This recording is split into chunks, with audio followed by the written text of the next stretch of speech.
El subte de Buenos Aires viene sufriendo reformas más que importantes en varias de sus estaciones y eso hace que le tengamos que prestar especial atención a cada uno de los movimientos que hace SBASE o Subterráneos de Buenos Aires, Sociedad del Estado, para poder tener en cuenta cuáles son los pasos a seguir en base a las reformas que se hacen, así tenemos una modernización o una puesta en valor de cada una de las estaciones de subte. Ahora, yo quiero calificar cada una de ellas y quiero calificar todas las estaciones que se reformaron, se hizo una puesta en valor o lo que se haya tenido en cuenta a la hora de cerrarla por un tiempo y volver a abrirla en unos meses. Sean bienvenidos una vez más al canal, muchachos. Si les gustan esta clase de videos, me gustaría que dejen un buen like, que se suscriban al canal, que activen la campanita para así poder ser muchos más. Y dejes en los comentarios también lo que vos pensás con respecto a la reforma de las diferentes estaciones del subte. ¿Crees que está bien? ¿Crees que está mal? ¿Que se podría haber hecho mejor? ¿Que está muy mal hecha? ¿Qué pensás vos? Te quiero leer. Y para tener en cuenta este ranking y hacerlo, que en realidad más que un ranking es ver si está bien, mal o desastrosa, vamos a catalogar las estaciones, si les parece, en 4 niveles: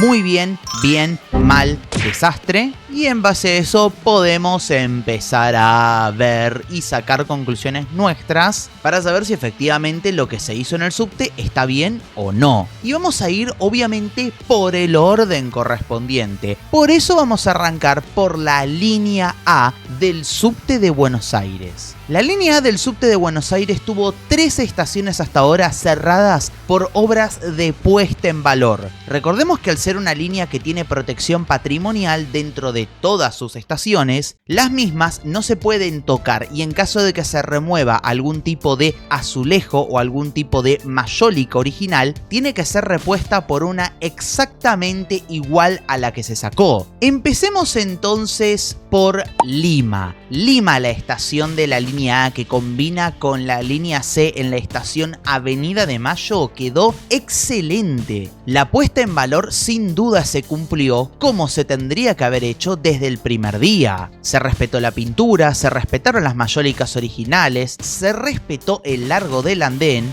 y hubo mejoras no solamente en la iluminación sino también en la señalética, en los pasillos de combinación, así como también en obras aledañas como por ejemplo filtraciones y demás problemas estructurales que tenía la estación Lima. Sin duda se lleva la calificación de muy buena. La segunda, la cual les voy a hablar en estos momentos, es Castro Barros. Castro Barros también cumplió a rajatabla con lo que tiene que ver con la protección patrimonial dentro de la línea A. Pero a diferencia de Lima, en Lima tuvimos por ejemplo venecitas nuevas que justamente hacían resaltar las mayólicas ya existentes y que le dio un toque histórico mucho más lindo en comparación a lo que vimos en Castro Barros. En Castro Barros simplemente tenemos una estación bien puesta en valor, sin duda, eso no lo voy a dejar de lado, pero en donde hoy por hoy la encuentro un poco simplona. No hay ni siquiera mezclas de colores, no hay ni siquiera tonos nuevos como para poder resaltar las mayólicas originales de la línea A, y creo que eso es lo que hace que yo tenga que bajarla, en vez de que sea muy buena, que sea buena. No dejo de destacarla,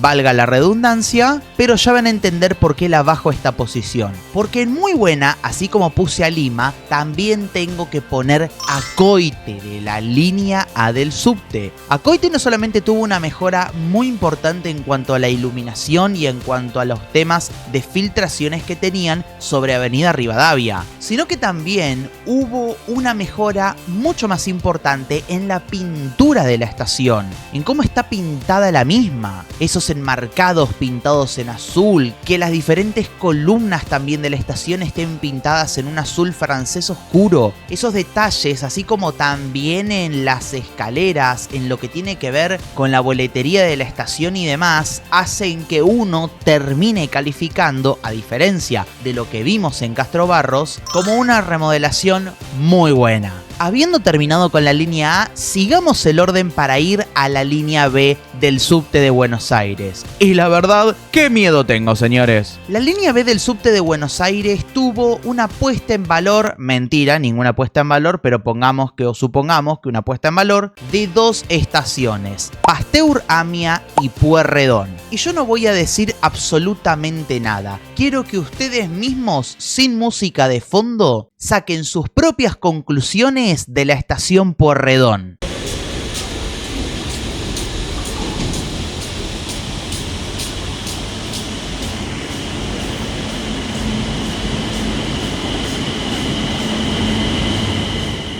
Yo realmente, ¿me pueden explicar qué hicieron acá? ¿No le dieron vida? ¿Lo que recuperaron de los paisajes y mayólicas que estaban al costado realmente ni siquiera tienen un sentido? No estoy hablando de que le hagas una recuperación integral a todas las cerámicas originales de la estación. Digo que por lo menos le des algo de vida. Y si vas a recuperar ciertos azulejos originales, me parece buenísimo, me parece bárbaro, pero me parece válido que también por lo menos le hagas un enmarcado lindo. Y aparte de todo eso, quiero que vean estas cosas de Pueyrredón. A diferencia de lo que tuvimos en la línea A, en Pueyrredón no se solucionaron muchos de los problemas que tienen que ver con humedad y filtraciones. A ver, ya sé, ustedes me van a decir, pero la reabrieron hace poco, todavía están haciendo trabajos nocturnos. Es verdad, eso es cierto, yo no voy a negar lo obvio, pero la realidad es que para eso no la abras. Déjalo un tiempo más cerrado y listo. Terminá, solucioná los problemas de filtración, o ni siquiera eso. Antes de hacer un recambio de las cerámicas, de mejorar la pared, de lo que tiene que ver con la señalética, primero arreglá las filtraciones, que es el trabajo más grueso, más duro, más complicado. Porque si vos lo primero que haces es arreglar la estación como si fuera un maquillaje y todavía no solucionaste las filtraciones, ¿de qué te va a servir? Y aparte, ¿las solucionaron? Comparando con otras estaciones, no lo creo. A Pueyrredón de la línea B le doy una calificación de desastrosa. Pasemos ahora a la otra estación renovada de la línea B del subte de Buenos Aires, que es la estación Pasteur Amia. La verdad que mi primera impresión en lo que tenía que ver con esta estación no era muy buena. Sentía que habían apurado los plazos solamente para que coincida con el aniversario de lo ocurrido en la Amia, justamente. Me parecía completamente apurado, había situaciones de filtraciones que no se habían arreglado, había cerámicas y azulejos que todavía no se habían colocado y murales que no se habían terminado, pero habiendo pasado ya unos meses y después de la preinauguración, se podría haber dicho, ahora sí, tuvimos una reinauguración como corresponde y empiezo a notar diferencias en cuanto a lo que vi en Pueyrredón. A ver, por ejemplo, sí noto exactamente lo mismo que en Pueyrredón. La filtración, las manchas de humedad y los problemas que tienen que ver con los caños rotos, o no lo solucionaron o lo hicieron mal el laburo, alguna de las dos cosas. Pero lo que tiene que ver principalmente con la colocación de cerámicas y darle una vida propia a la estación de Pasteur está bien. Es como un mix raro. La realidad es que si yo me lo tengo que poner a pensar, si hubiera tenido que catalogar a Pasteur o calificarla a Pasteur Amia en el día oficial de su reinauguración, sin duda la hubiera puesto abajo de todo en desastrosa. Pero la realidad es que viendo y observando un poquito más algunas cuestiones y analizando estos detalles en donde más allá de todo la iluminación, las bocas a la estación, la entrada a esa estación y las cerámicas que reflejan justamente las historietas de lo ocurrido en la Amia están bien, creo que podemos elevarla un escaloncito y ponerla en mala. Pasamos a la línea C del subte de Buenos Aires. La línea C solo tuvo una estación remodelada hasta el día de hoy. General San Martín funcionó como el prototipo de estación a remodelar dentro del subte de Buenos Aires, porque fue la primera a la que se le aplicaron estas características que vemos: paredes grises, símil granito, estaciones la verdad bastante simplistas, iluminación LED con tiras blancas o cálidas. Y con General San Martín me pasa algo parecido a lo que me pasa con Pasteur, pero al revés. Cuando General San Martín abrió, tuvimos una estación que la verdad parecía bastante buena, en donde a simple vista uno podría ver que se habían solucionado los problemas de humedad, de filtración, que habíamos tenido grandes inversiones dentro de esa estación, que las bocas de subte habían sido mejoradas, que las escaleras mecánicas habían sido reparadas. Un año después de la reinauguración de esa estación, no puedo decir lo mismo. Solo quiero que vean este video para que entiendan qué es lo que pasa en San Martín un año después de su reinauguración.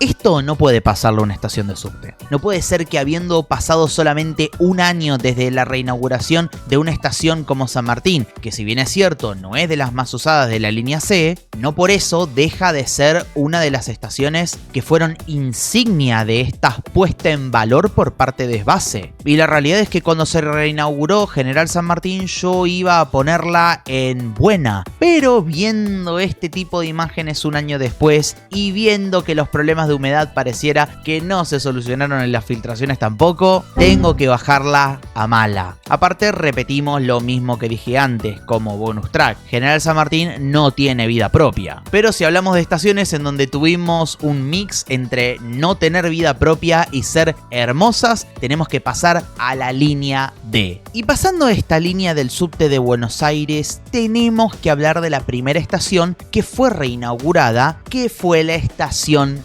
Bulnes. Para mí, sinceramente chicos, quedó hermosa. Bulnes sin duda recuperó su estética original como la que tenía en su momento. Las mayólicas, los azulejos, los murales, sin duda, se mantienen con la estética patrimonial típica de esa estación como Bulnes. Hicieron cambios en la iluminación, solucionaron el problema de las filtraciones, y salvo que tengas una mega inundación dentro de la línea D, en general, Bulnes ya no tiene problemas. Así que sí, yo a la estación de Bulnes le dejo una calificación de muy buena. Aparte realmente está muy linda Bulnes, vayan a verla, vayan a visitarla, sus murales son hermosos, muy lindos y vale la pena conocer estaciones así. Ahora pasemos a la contracara de Bulnes, en lo que tiene que ver con primeras estaciones reinauguradas, que es Facultad de Medicina. Facultad de Medicina que, a ver, es que le sacaron la vida propia que tenía. Yo entiendo, está bien, dejaron como paredes especiales en donde se reflejaban las mayólicas de la época, en donde dijeron, bueno no, pero es que no podemos, o por lo menos es lo que me dijeron a mí, que no se podía recuperar al 100% la estación, muchas mayólicas quedaron dañadas, muchos azulejos también. Con suerte y gracias a mucho esfuerzo se pudieron reponer los murales de la estación Facultad de Medicina, es verdad, y es por eso que no lo voy a poner dentro de las malas calificaciones, pero no puede llegar a muy bueno. Voy a obviar el tema de las mayólicas originales para la parte que no tiene que ver con los murales. Vamos a los pasillos de acceso a la estación. ¿Me pueden explicar por qué está todo blanco? Con literalmente recubiertos blancos que me hacen acordar a como si fueran, no sé, cubiertas de telgopor, pero lisas. Ojo, problemas de humedad no hay. Iluminación muy bien mejorada. Pero la verdad, yo entiendo que tengas que sacar gran parte de las mayólicas, dejes una parte por una cuestión de que muchas se echaron a perder. No lo comparto, no me gusta, pero bueno, lo entiendo. Pero ¿por qué esos pasillos todos blancos sin vida alguna a la hora de ingresar a la estación? Es que no tiene sentido. Y por eso es que le tengo que bajar a penitas mi calificación. La iba a poner arriba de todo, pero la termino calificando de buena. Ahora pasamos a la que para mí es la mejor puesta en valor del subte de Buenos Aires. La estación Scalabrini Ortiz. La verdad muchachos, sin ningún tipo de dudas, el mejor laburo que se hizo fue en Scalabrini Ortiz. Pasillos de cambio de andén 100% renovados con venecitas en el medio. Solucionados los problemas de humedad que tantas quejas traían los usuarios de la línea D. Puesta en valor total de los murales y mayólicas originales. Mejoras en iluminación. Y un ambiente que realmente vale la pena valorar dentro de la línea D del subte de Buenos Aires. Yo no tengo quejas acá. Si tuviera que ponerle un excelente, le pongo un excelente. Sí, vamos a ponerle un excelente y una estrellita al lado como para que se den cuenta de lo tanto que me gustó. El problema es que así como la línea D tiene su Scalabrini Ortiz, también tiene su Bulnes, La línea D no solamente tiene su estación Facultad de Medicina, sino que también tiene su otra estación que para mí es la segunda peor puesta en valor del subte de Buenos Aires. Llegamos a la estación Palermo de la línea D. Estaciones a las cuales es que ni siquiera se limpió la parte donde va la publicidad, muchachos. O sea, ¿qué quieren que les diga? Es absurdo, es insólito, los carteles de la estación están mal colocados, la iluminación tampoco es que parece que hubiera mejorado tanto, pero sí lo que voy a destacar por lo menos es que algunos de los accesos de la estación están mucho más limpios, mucho mejor iluminados, y el detalle de las venecitas, que haya venecitas ahí me gustó, pero sacando esos detalles, las venecitas y alguna que otra pavada, la realidad es que la estación Palermo tampoco tuvo una gran puesta en valor, De hecho me acuerdo cuando fui a filmar ahí, había gente que cuando fui a filmar decía, ¿tanto tiempo la tuvieron cerrada para esto? Y es verdad. Así que sí, Palermo se lleva la calificación de desastrosa. Y por último pasamos a la línea E del subte de Buenos Aires, en donde tenemos que hablar de la estación Jujuy. No tengo mucho para decir de esta estación, es algo bastante parecido a lo que dije en Scalabrini Ortiz. Mayólicas originales recuperadas, murales espléndidos y andenes dentro de la estación, en un detalle bastante interesante, que es que a diferencia de las otras, en donde se les puso el color gris, estas mantienen el color rojo original. O en todo caso, no sé si es original, pero sí por lo menos es una réplica bastante exacta de esos primeros pasillos de la línea E. Mucho mejores, mucho más luminosos, de una muchísima mejor calidad y cosa que se agradece. Quizás lo que no me gusta de Jujuy al final es el pasillo de combinación con la línea H, que siento que podrían haberlo tocado ya que estaban. Pero bueno, no se diga más. Y obviamente, como se supone, la línea H no tuvo ningún tipo de remodelación porque es una línea inaugurada en el año 2007 y no solamente eso, sino que es la que más mantenimiento tiene de todas las estaciones del subte. Pero bueno, este sería básicamente el resumen mío de todas las estaciones del subte de Buenos Aires que se remodelaron o se les hizo una puesta en valor con sus calificaciones finales. ¿Vos qué pensás? ¿Coincidís conmigo o no? Te quiero leer en los comentarios. ¿Habrías puesto alguna arriba, más abajo, alguna más en excelente de todas las que vimos? ¿Me estaré olvidando de alguna? Creo que no. Si te gustó este video, me gustaría que dejes un buen like, que te suscribas al canal, que actives la campanita para así poder ser muchos más y nos estaremos viendo la próxima. Les mando un saludo muy grande. Chao.